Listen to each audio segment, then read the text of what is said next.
Why does the sudden rush of vitality, that feeling that we are truly alive, truly seen, so often arrive dressed in the cloak of guilt? It is a strange human calculation. We spend years searching for the great love, the home. We dedicate ourselves to building the fortress of security, brick by predictable brick. We achieve safety, we achieve comfort, we achieve belonging. And then, the moment we feel truly electric, truly awake, often spurred by something outside the protective wall, we panic. The feeling is immediately interpreted by our own internal monitoring system as a transgression. You see the evidence of this contradiction everywhere. Imagine the scene: you come home after an intense conversation, a charged interaction with a new colleague, or perhaps just a moment of profound, autonomous success. You are glowing. Your shoulders are back. You feel magnetic. You have harvested a powerful energy from the world. And then you walk into the living room. Your partner is standing there, reliable, perhaps watching the same show they watched yesterday, utterly safe. And that glow, that new, vibrant energy, suddenly feels stolen. It feels like a debt you cannot repay, or worse, a secret you must hide. And you ask yourself, why? Why is the capacity for adventure, which is the very source of desire, interpreted by the psyche as a fundamental violation of the pact? This is the central tension of modern committed love. It is the paradox that dictates the ebb and flow of passion itself. Why does the ingredient of safety, that profound, necessary need for refuge and predictability, become, over time, the poison of desire? It dulls the edge. It removes the mystery. And we are left with a terrifying, unspoken question: if I am fully safe, am I still fully myself? We are standing at a precipice, the edge of a fundamental human contradiction. We seek committed love for two distinct, incompatible purposes. First, we seek the anchor. We want safety. We want a home that is utterly predictable, a shelter from the turbulence of the world. We need someone who knows the map of our soul, the vulnerabilities, the history, the little rituals that make us feel sane. This person is our permanent residence, our sanctuary. This is the contract of security. And then, simultaneously, we seek the waves. We want adventure. We want to feel vibrant, alive, mysterious, and potent. Desire, you see, is fundamentally an act of imagination. It requires distance. It requires a space for the unknown to bloom. And this is the paradox we cannot escape. How do you sustain the necessary distance for desire, with the person who is obligated to close all distance, to be perpetually available? You cannot want what you already possess. The minute you fully own something, the minute it is predictable, known, and guaranteed, it ceases to be a source of longing. It becomes a source of comfort. And comfort, while necessary for life, is the absolute enemy of passion. Think of it this way: think of the difference between the intimacy of sharing a morning coffee, still half asleep, and the electric jolt of seeing your partner across a crowded room, catching them in a moment of pure, unguarded independence. It is the difference between the shirt they wear every day, that comforting garment, slightly faded, utterly reliable, smelling faintly of home, and seeing them unexpectedly, dressed up for a night out. Suddenly foreign. Suddenly, potential asterisk. The daily shirt says, I belong to you. The dress shirt says, I belong to myself. And in that flash of seeing them as separate, as independent, as capable of a life that does not orbit yours, that is the moment desire is reignited. It is not a problem that they are separate. It is the very engine of attraction. But here is where the guilt begins. Because we have placed an impossible burden on the modern partner. We have asked them to be our entire support system, our mother, our therapist, our financial advisor, our co-parent, our best friend, our village. And we simultaneously demand that they remain the mystery. The risk. The stranger we must conquer and discover anew every single day. The village gives us security. The mystery gives us desire. And when we feel the longing for the mystery, that thrilling surge of wanting something more, we often interpret it not as a natural human need for expansion, but as a betrayal of the village. We feel guilty for wanting adventure, because it suggests the anchor is not enough. And we desperately try to hide the very thing that proves we are still vital.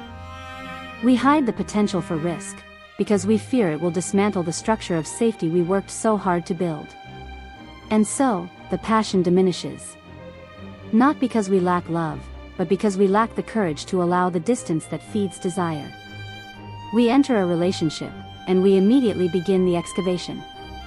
The grand, loving project of eliminating the unknown. Love, in its purest, most committed form, strives for proximity. It seeks to close the gap entirely. It is the soothing lullaby that promises, I know you. I have you. You are predictable. You are home, We study the details. The way they hold their coffee, the specific sigh they let out when they come through the door, the exact narrative of their childhood wounds. We catalog their fears, their habits, their vulnerabilities. This knowing, this deep, intricate knowledge, is the foundation of trust. It is the absolute triumph of intimacy. And it is safe. But what, precisely, does desire need? Desire does not thrive on knowing. It thrives on wonder. It needs the space to imagine, the uncertainty that allows for projection, the oxygen that feeds the flame. You see, the truth is clinical, desire needs distance. It is fire. And if you attempt to smother the fire with too much closeness, with too much fusion, if you eliminate every single pocket of air, it goes out. This is the exquisite, terrible irony of committed love. We succeed at building the perfect shelter, the safe harbor where we can finally rest, and in doing so, we extinguish the very vitality we crave within it. It is not a problem of lack of love. It is a problem of too much fusion. We become so intertwined, so codependent on the shared narrative, that we lose the sharp outline of the separate self. We lose the boundaries. The we becomes so total that the I vanishes. And desire requires the I. Desire is the energy of differentiation. It is the urge that pulls two separate entities across a space they choose to inhabit. When we trade passion for comfort, and we do this, relentlessly, because comfort is the human default, we swap the electric risk of the other for the reliable mirror of the self. Our partner becomes less the mysterious stranger we married, and more the familiar extension of our own domestic nervous system. You ask yourself, sitting on the couch, next to the person you adore, why? Why is the wanting gone, And the answer is not a failure of affection, but a systemic consequence of success. You succeeded at removing the risk. You succeeded at making them entirely yours. You succeeded at security. But we cannot desire what we already possess entirely. To want someone, they must remain, in some fundamental way, elusive. The essential tension we manage every single day is this: how do I maintain the safety of the village without becoming so domesticated that I lose the thrill of the mystery? How do I love you so completely, yet still allow you the private, unexplored territory that fuels my longing? It is not a problem to be solved, my friends. It is a paradox to be managed. The management of proximity. The courage to introduce distance, psychological, emotional, sometimes even physical, not as an act of betrayal, but as the necessary air, so that we may close it again, with intention, and with desire. We arrive now at the essential question. After the work of building the home, after the necessary domestication that creates safety, how do we introduce the necessary air? The courage required here is not the courage to leave. It is the courage to separate. To introduce distance, without introducing rupture. You see, the antidote to possession is not rejection. The antidote is recognition. The deep, humbling recognition that your partner is not an extension of you. They are not a landscape you have already fully mapped. They are an entire, autonomous world, with private territories you may never fully explore. And this autonomy, is the first bridge back to desire. We must learn to look at the familiar face, and see the stranger again. This sounds abstract, I know. But imagine a scene. A clinical vignette, if you will.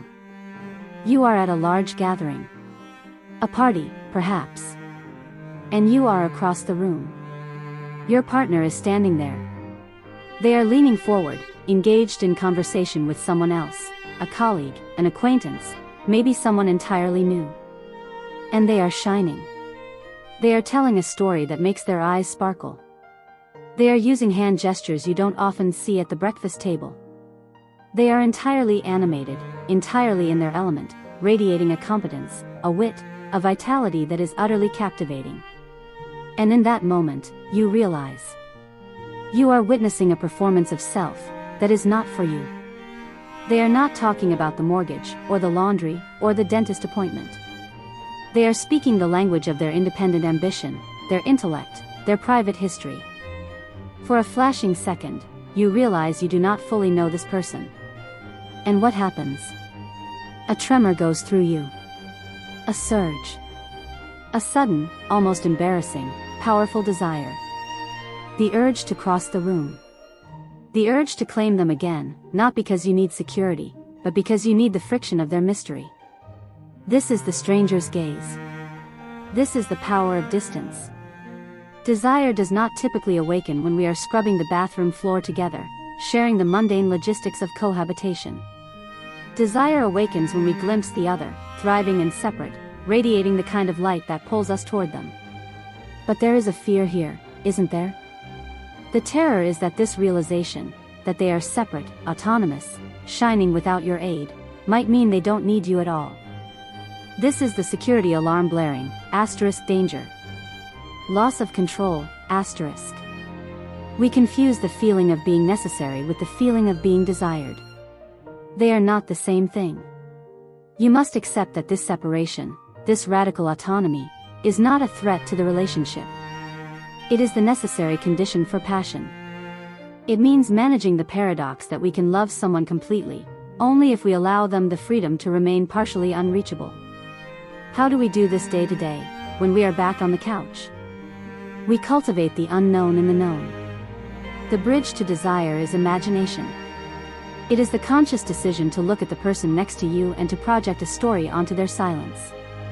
To wonder what they are truly thinking about, what private fantasy they carry, what ambition they have not yet articulated.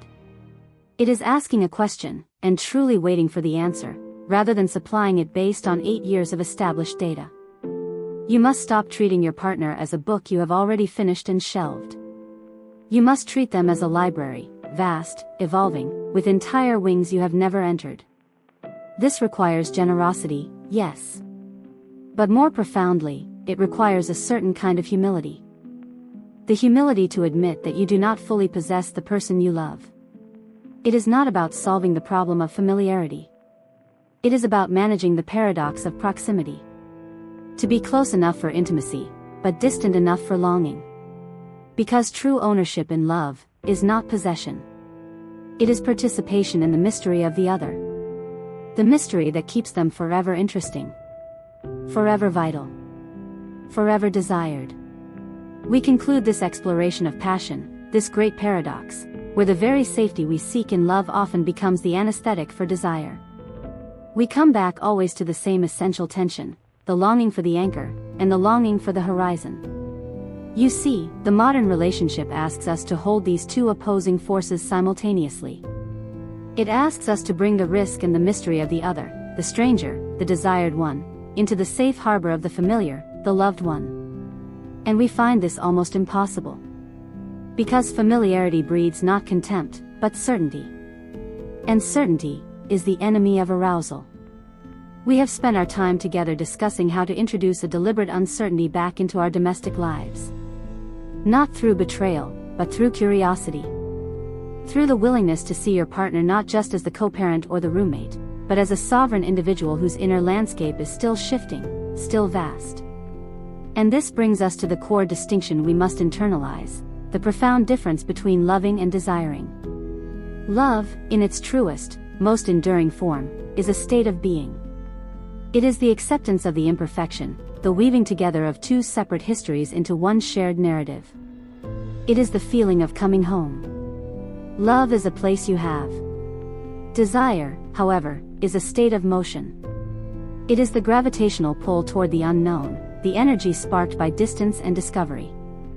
It is inherently about moving out of the comfort zone, not settling into it. It is the craving for transcendence, the moment when you are fully present but also slightly outside yourself. Desire is a place you go. And the struggle of enduring love is negotiating the return journey. How do we leave the safety of the house, journey into the wild landscape of desire, and then find the path back home without sacrificing the adventure we found? This is not a problem to be solved, my friends. It is a paradox to be managed. It is the ongoing, sophisticated negotiation between security and adventure. It requires you to consciously, routinely, step back from the comfort of possession and return to the generosity of appreciation. It demands that you recognize the complexity of the human heart, which needs both the deep roots of belonging and the fierce wings of freedom. The reward for engaging this complex truth is vitality. It is the enduring flame. But this vitality comes with a price. It requires emotional labor. It requires the willingness to sit with the discomfort of realizing that you cannot fully possess the person you love, and that their freedom is, in fact, the source of their allure. This constant work, this investment in the mystery of the other, is the tax we must pay for lifelong passion. And this knowledge, this framework for understanding the paradox, is the currency of the modern relationship. If you want to understand how to pay this tax without going bankrupt emotionally, if you want the tools to negotiate this tension between belonging and longing, between home and horizon, then I urge you to subscribe. Join me as we continue to peel back the layers of our most essential human experiences. Invest in the complexity of your love story. Because the mystery, you see, is always worth the journey.